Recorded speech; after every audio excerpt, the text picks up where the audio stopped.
Welcome back to another video that I'm doing for Advanced Mechanics HSC, and what we're going to be looking at this time is graphing vertical projectiles.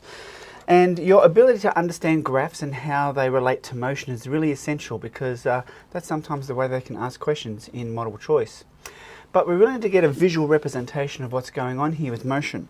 Now in previous videos we've talked about that if you started off with an object starting at rest up the top there, so its initial velocity of 0, and you just drop it, we found out that it starts to accelerate, and as it does so, it travels a greater and greater distance each time.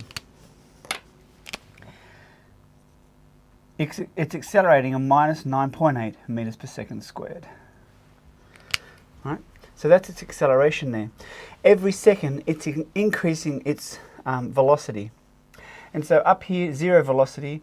After the first, let's say 1 second, it has a certain velocity value. After the second second, it's traveling faster. So its velocity is constantly increasing.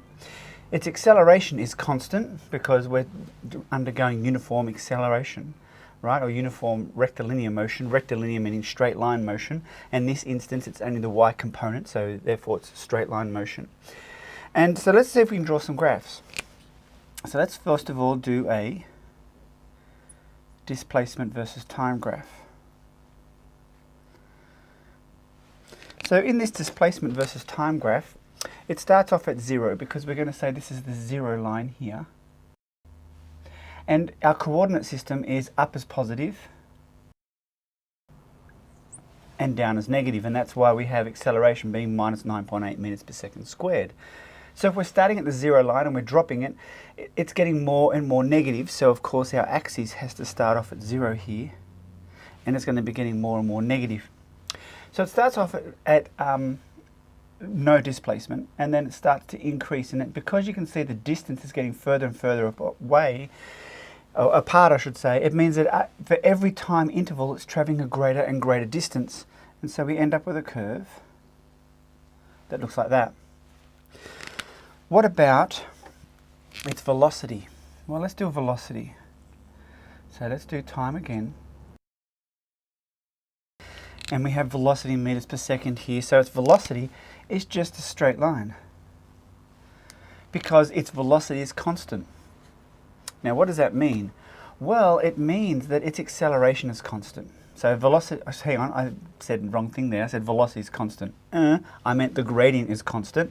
Velocity is increasing, right? So you can see here it starts off at 0. And its velocity is getting faster and faster and faster. So its velocity is increasing, but it's increasing at the same rate. And that's what I meant there.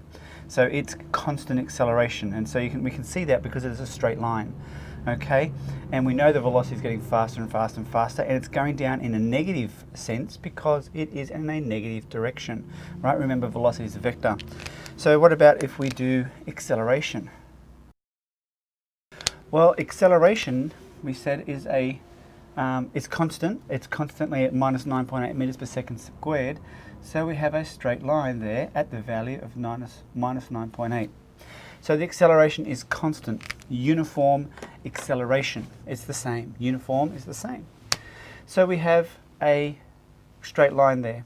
So that's how we graph a simple vertical projectile, and we're going to come across how the graphs would look when we do a normal parabolic projectile, but that's in another video. Revise this, hope it makes sense, and hope you're enjoying it because I like making these and drawing on a board. Have fun, and I'll see you in the next video.